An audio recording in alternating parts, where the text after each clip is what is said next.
Cette histoire commence en décembre 1531 près de Mexico. À cette époque, les Espagnols viennent de faire la conquête de l'actuel Mexique. Le contexte est difficile. Il règne encore de nombreuses tensions entre les anciens Aztèques et les Espagnols. Juan Diego est un berger qui habite Tulpetlac. C'est un Aztèque, âgé de 57 ans, récemment converti au catholicisme. Le 9 décembre, tout juste avant l'aube, il sort de chez lui pour se rendre à la messe. Lorsqu'il arriva au pied de la colline, connue sous le nom de Tepeyac, le soleil se leva et il entendit chanter sur la colline comme un chant de différents beaux oiseaux. Juan Diego s'arrêta pour voir. Il regardait vers l'est, vers le haut de la colline d'où venait ce précieux chant, puis subitement, le chant s'arrêta et le silence régna. Il entendit alors une voix venant de la colline qui lui disait « Juanito, Juan Dieguito ». Il s'aventura alors vers l'endroit où on l'appelait. Il n'était pas le moindrement effrayé, au contraire, il jubilait. Il grimpa alors la colline pour voir d'où on l'appelait. Quand il atteignit le sommet, il vit une dame qui s'y tenait, debout, et qui lui dit de s'avancer. S'approchant d'elle, il s'émerveilla. Ses vêtements brillaient comme le soleil. Il s'inclina devant elle et entendit sa parole, douce et courtoise. Elle lui dit « Juanito, le plus humble de mes fils, où vas-tu » Il lui répondit qu'il devait se rendre à l'église, à Mexico. Elle lui parla alors ainsi. « Sache et comprends bien, le plus humble de mes fils, que je suis la toujours sainte Vierge Marie, Mère du vrai Dieu, Seigneur du ciel et de la terre. J'aimerais qu'une église soit érigée ici, rapidement, afin que je puisse vous montrer et vous donner mon amour, ma compassion, mon aide et ma protection parce que je suis votre mère miséricordieuse. À vous, à tous les habitants de cette terre, et à tous ceux qui m'aiment, m'invoquent et ont confiance en moi. J'écoute leurs lamentations et je remédie à leur misère, leur détresse et leur peine. Afin d'accomplir ce qu'exige ma clémence, va au palais de l'évêque de Mexico. Tu lui diras que je manifeste un grand désir qu'ici, sur cette plaine, une église soit construite en mon honneur. Tu lui raconteras dans les moindres détails tout ce que tu as vu et admiré et ce que tu as entendu. Sois assuré que je te serai extrêmement reconnaissante et que je te récompenserai parce que je te rendrai heureux et digne de récompense pour les efforts et la fatigue que tu vas endurer pour cette mission. Voilà, tu as entendu mes instructions, mon humble fils.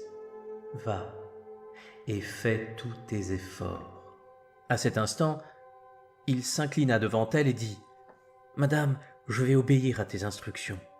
Maintenant, je dois te quitter, moi, ton humble serviteur. » Il descendit alors afin de s'acquitter de sa tâche et prit l'allée qui mène tout droit à Mexico. Ayant pénétré dans la ville, il se rendit directement et sans délai au palais épiscopal où venait d'être nommé un nouveau prélat, le père Juan de Zumárraga, un religieux franciscain. À son arrivée, il essaya de le voir. Il plaida auprès des serviteurs afin qu'ils annoncent sa visite. Et après une longue attente, il fut informé que l'évêque avait ordonné de le faire entrer. En entrant, il s'inclina et, s'agenouillant devant l'évêque, il lui transmit le message de la Dame du Ciel. Il lui raconta aussi tout ce qu'il avait admiré, vu et entendu. Après avoir écouté son bavardage et son message, l'évêque le congédia poliment.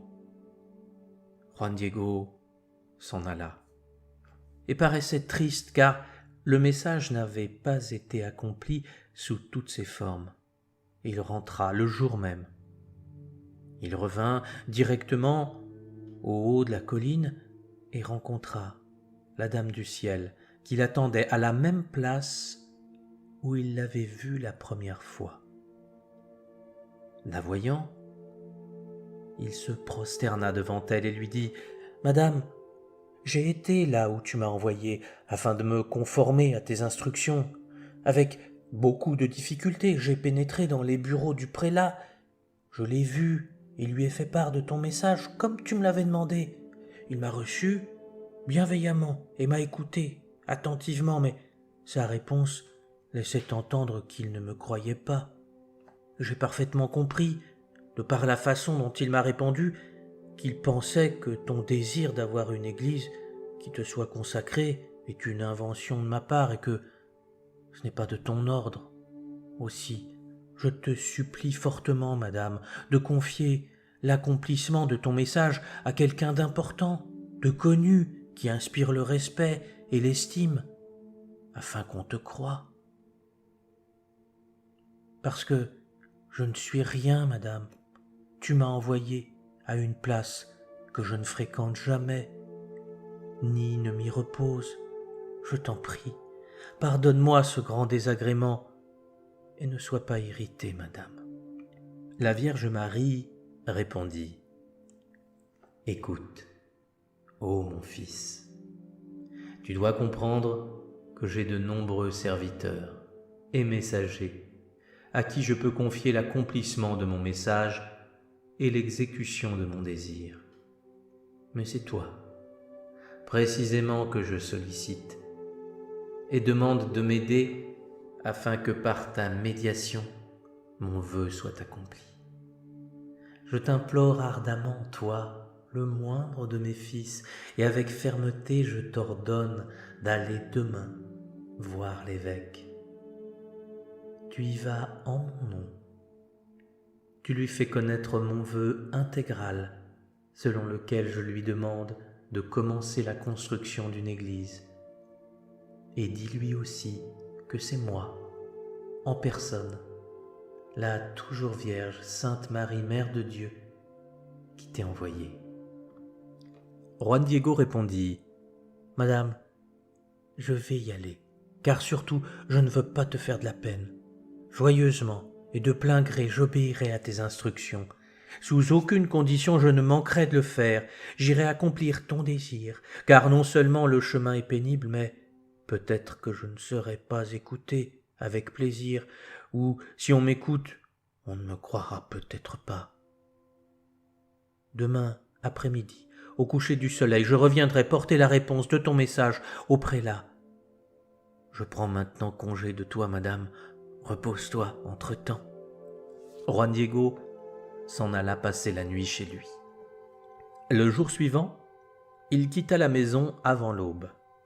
Vers 10 heures, rapidement. Après avoir assisté à la messe, il se rendit au palais de l'évêque. À peine fut-il arrivé qu'il essaya ardemment de voir l'évêque. Et après encore beaucoup de difficultés, il parvint à le voir. Il s'agenouilla à ses pieds. Il s'attrista et pleura pendant qu'il exposait les instructions de la Dame du Ciel, demandant à Dieu de lui accorder qu'on croie à son message et au vœu de l'Immaculée pour qu'un temple soit construit là où elle le voulait. L'évêque, afin de se rassurer, lui posa beaucoup de questions, lui demanda où il l'avait vue et comment elle était. Malgré les explications précises de son apparence et de tout ce qu'il avait vu et admiré, l'évêque ne lui accorda néanmoins aucun crédit, lui disant qu'il avait besoin d'un signe afin qu'il puisse croire qu'il était vraiment l'envoyé de la Dame du Ciel.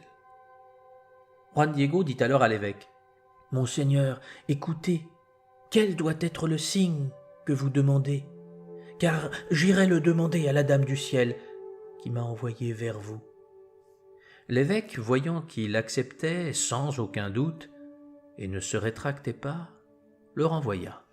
Il ordonna immédiatement à quelques personnes de son entourage, en qui il pouvait avoir confiance, de le suivre et de surveiller où il allait, qui il voyait et avec qui il parlait. Ceux qui le suivirent le perdirent de vue alors qu'il traversait la ravine près du pont de Tepeyac. Ils cherchèrent partout mais ne purent le retrouver. Ils revinrent donc non seulement parce qu'ils étaient fatigués, mais aussi parce que leur dessein avait échoué et cela les avait mis en colère. Et c'est ce qu'ils racontèrent à l'évêque. Pour l'influencer, afin qu'il ne crût pas en Juan Diego, ils dirent à l'évêque que Juan Diego le trompait et inventait ce qu'il racontait, ou qu'il avait seulement rêvé ce qu'il demandait. Finalement, ils s'arrangèrent pour que, si jamais il retournait, il fût retenu et durement puni, afin qu'il cessât de mentir et de tromper. Entre-temps, Juan Diego retourna voir la Vierge et apporta la réponse de Monseigneur l'évêque. La dame, après l'avoir écouté, lui dit « Très bien, tu repartiras là-bas, demain, afin de porter à l'évêque le signe qu'il a demandé. Avec cela, il te croira, et dans son regard, il n'y aura ni doute, ni soupçon. Et sache que je te récompenserai pour ta sollicitude, tes efforts et ta fatigue à mon égard. Je t'attendrai ici, demain. » En rentrant chez lui, Juan Diego apprit que son oncle, Juan Bernardo, était tombé malade et son état était grave. Il appela d'abord un docteur qui l'aida, mais c'était trop tard, son état empirait. À la tombée de la nuit, son oncle demanda d'aller à l'aube, à Tlatelolco, et de ramener un prêtre pour le préparer et entendre sa confession, car il était certain qu'il allait mourir et qu'il ne se leverait plus ni ne guérirait. Le mardi, avant l'aube, Juan Diego partit de sa maison pour Tlatelolco, pour ramener un prêtre, et comme il s'approchait de la route qui rejoint la pente qui mène au sommet de la colline de Tepeyac, vers l'ouest, et où il avait l'habitude de traverser la route, il se dit « Si je continue ce chemin, la dame va sûrement me voir, et je pourrai être retenu afin que je puisse porter le signe au prélat, comme convenu. Mais notre premier souci est d'aller rapidement appeler un prêtre, car mon oncle l'attend certainement. » Il fit donc le tour de la colline afin qu'il ne puisse être vu. Mais pourtant, il la vit descendre du haut de la colline et regarder vers là où ils s'étaient rencontrés précédemment. Elle s'approcha de lui, au bas de la colline, et lui dit « Qu'y a-t-il ? Où vas-tu » Il s'inclina devant elle, il la salua, disant « Madame, que Dieu veille que tu sois satisfaite. Comment vas-tu ce matin ? Est-ce que ta santé est bonne, madame ? Je vais te faire de la peine. Sache qu'un de tes serviteurs, mon oncle, est très malade. Il a attrapé la peste et est sur le point de mourir. Je dois me hâter vers ta maison à Mexico afin d'appeler un de tes prêtres pour qu'il entende sa confession et lui donne l'absolution. Si je pars, je reviendrai ici rapidement afin d'aller porter ton message, madame. Pardonne-moi, sois patiente avec moi pour le moment. Je ne te décevrai pas. Demain, je viendrai en toute hâte. » Après avoir écouté les paroles de Juan Diego, la très sainte Vierge répondit « Écoute-moi et comprends bien. Rien ne doit t'effrayer ou te peiner. Que ton cœur ne soit pas troublé. N'aie pas peur de cette maladie ni d'aucune autre maladie ou angoisse. Ne suis-je pas là, moi qui suis ta mère ? N'es-tu pas sous ma protection ? Ne suis-je pas ta santé ? Ne reposes-tu pas heureux en mon sein ? Que désires-tu de plus ?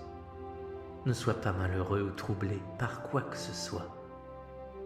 Ne sois pas affligé par la maladie de ton oncle. Il n'en mourra pas.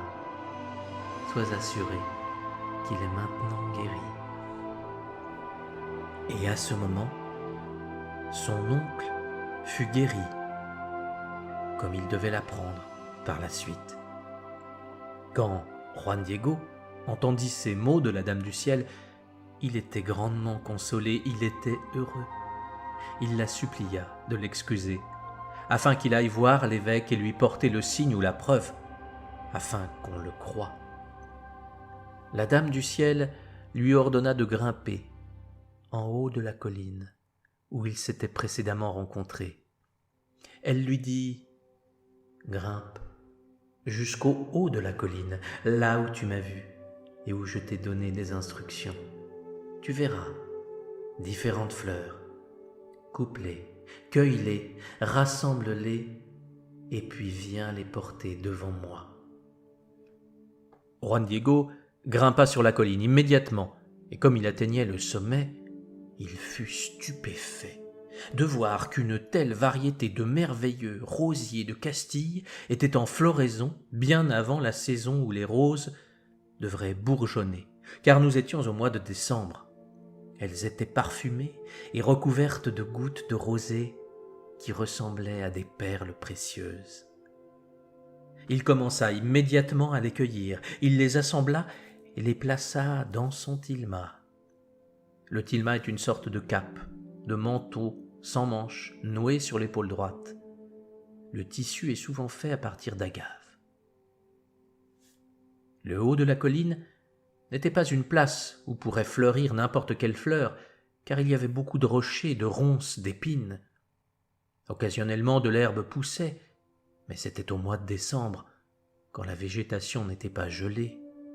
Il descendit la colline immédiatement et porta les différentes roses qu'il avait cueillies à la Dame du Ciel, qui, en les voyant, les prit entre ses mains et les plaça à nouveau dans son tilma en lui disant « Ô toi, cette variété de roses est une preuve et un signe que tu porteras à l'évêque. Tu lui diras, en mon nom, qu'il y verra là mon vœu et qu'il doit s'y conformer. Tu es mon ambassadeur, le plus digne de ma confiance. Je te l'ordonne rigoureusement de ne déplier ton manteau qu'en présence de l'évêque et de lui montrer ce que tu portes. Tu lui raconteras bien tout. Tu lui diras que je t'ai ordonné de grimper en haut de la colline et de cueillir les fleurs et aussi tout ce que tu as vu et admiré, afin que tu puisses persuader le prélat d'accorder son soutien à ma demande, qu'une église soit construite. Après les conseils de la dame, il prit le chemin qui mène directement à Mexico, heureux et sûr du succès, portant avec beaucoup de précaution le contenu de son tilma afin que rien ne s'échappe de ses mains, et s'enivrant du parfum de cette variété de belles fleurs. Quand il arriva au palais épiscopal, le majordome vint à sa rencontre ainsi que d'autres serviteurs du prélat. Il les supplia de dire à l'évêque qu'il voulait le voir, mais personne ne voulait le faire. Il faisait semblant de ne pas l'entendre, probablement parce qu'il était trop tôt ou parce qu'il le connaissait comme étant un importun et qu'il les harcelait de plus. Leurs collègues avaient raconté qu'ils l'avaient perdu de vue quand ils l'avaient suivi. Les serviteurs décidèrent de lui faire perdre patience et le firent attendre. Il attendit longtemps, longtemps. Il attendit encore et encore, mais garda courage et ténacité. Quand ils virent qu'il avait attendu longtemps, debout, abattu, ne faisant rien, attendant d'être appelé, et paraissant voir quelque chose dans son tilma, ils s'approchèrent de lui afin de savoir ce qu'il portait. Juan Diego, voyant qu'il ne pouvait cacher ce qu'il portait, et sachant qu'il serait molesté, bousculé, lacéré, ouvrit un peu son tilma, là où se trouvaient les fleurs. En voyant cette variété de roses de Castille hors saison, ils furent complètement stupéfaits, parce qu'elles étaient si fraîches, en pleine floraison, si parfumées, si belle. Ils essayèrent de s'en emparer et de tirer quelques-unes, mais ne réussirent à aucune des 3 fois qu'ils osèrent le faire. Ils ne réussirent pas parce que, à chaque fois qu'ils essayaient de les prendre, ils ne purent voir les fleurs réelles. À la place, elles paraissaient peintes, imprimées ou cousues sur la toile. Ils allèrent alors dire à l'évêque ce qu'ils avaient vu, informant que l'Indien, qui était venu à plusieurs reprises, voulait le voir et qu'il avait sûrement une raison pour l'avoir attendu avec anxiété si longtemps et être désireux de le voir. En entendant cela, l'évêque comprit qu'il avait apporté la preuve pour confirmer ses dires, afin qu'il se conformât à la requête de l'Indien. Il ordonna de le faire entrer immédiatement. Dès son entrée, Juan Diego s'agenouilla devant lui, comme à l'accoutumée, et raconta à nouveau ce qu'il avait vu et admiré, ainsi que le message. Il lui dit : « Monseigneur, j'ai fait ce que tu as commandé, je suis allé dire à Madame du ciel, Sainte Marie, précieuse mère de Dieu, que tu as demandé un signe et une preuve, afin que tu puisses croire qu'il faut construire une église là où elle l'a demandé. Je lui ai aussi dit que je t'avais donné ma parole, que je rapporterais un signe et une preuve de son désir, comme tu l'as demandé.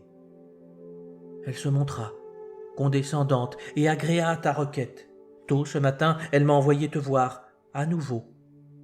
Je lui demandai une fois encore le signe afin que tu puisses me croire, et elle me dit qu'elle me le donnerait, et elle s'y conforma. Elle m'envoya au haut de la colline, là où j'avais l'habitude de la voir, pour cueillir une variété de roses de Castille. Après les avoir cueillies, je les lui ai portées, elle les a prises de sa main, et les a placées dans mon vêtement, afin que je te les porte et te les donne en personne. Même si je savais que le haut de la colline n'était pas un endroit où pousseraient des fleurs, car il y a beaucoup de rochers, de ronces, d'épines, j'avais encore des doutes. Quand je me suis approché du haut de la colline, je vis que j'étais au paradis, où il y avait une variété d'exquises roses de Castille couvertes de brillantes rosées, et je les ai cueillies immédiatement. Elle m'a dit que je devais te les porter, et je me suis exécuté, afin que tu puisses voir en elles le signe que tu m'as demandé et te conformer à son vœu. Voilà, reçois-les. » Il déplia son vêtement blanc où il avait mis les fleurs, et quand toutes les différentes variétés de roses de Castille tombèrent à terre, apparut soudain le dessin de la précieuse image de la toujours vierge Sainte Marie, Mère de Dieu, comme on la voit aujourd'hui dans l'église de Tepeyac, nommée Guadalupe. Quand l'évêque vit l'image, lui et tous ceux présents tombèrent à genoux.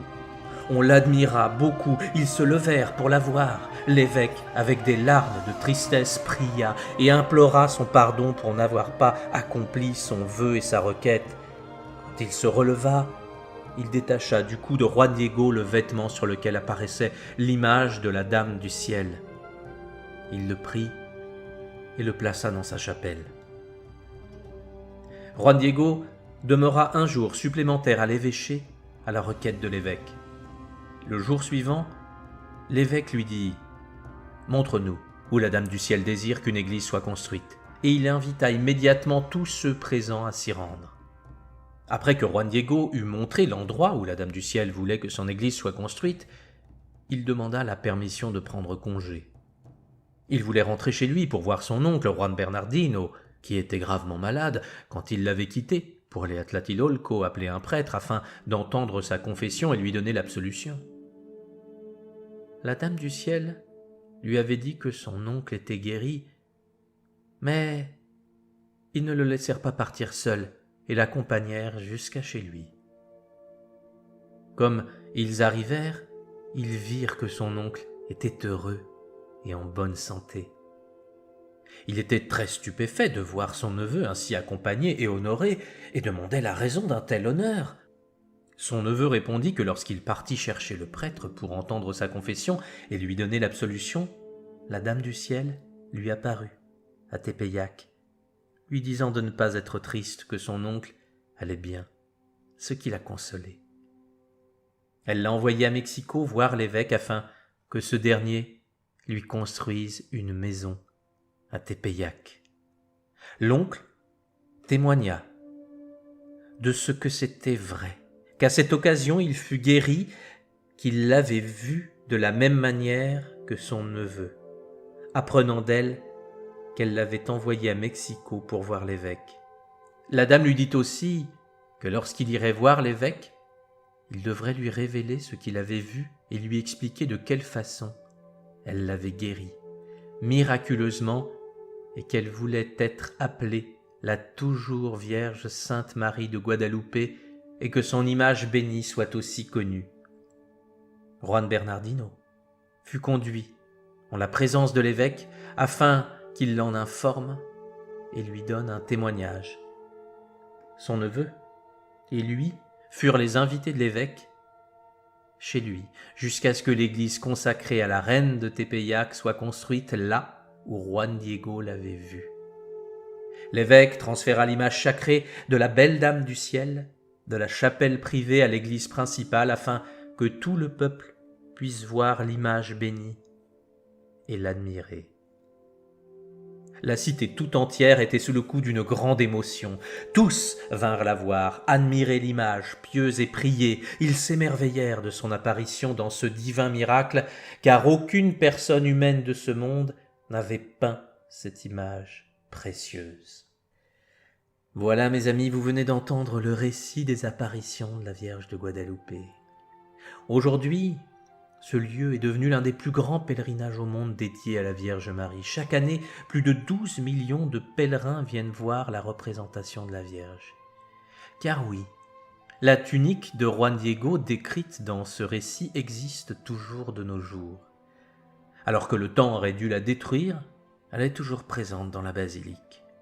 Elle intrigue à de nombreux niveaux puisque, vu sa composition, elle aurait dû se désagréger depuis très longtemps. De plus, il existe de nombreux mystères autour de sa réalisation. En effet, après plusieurs études scientifiques pour l'analyser, certaines questions n'ont pas trouvé de réponse.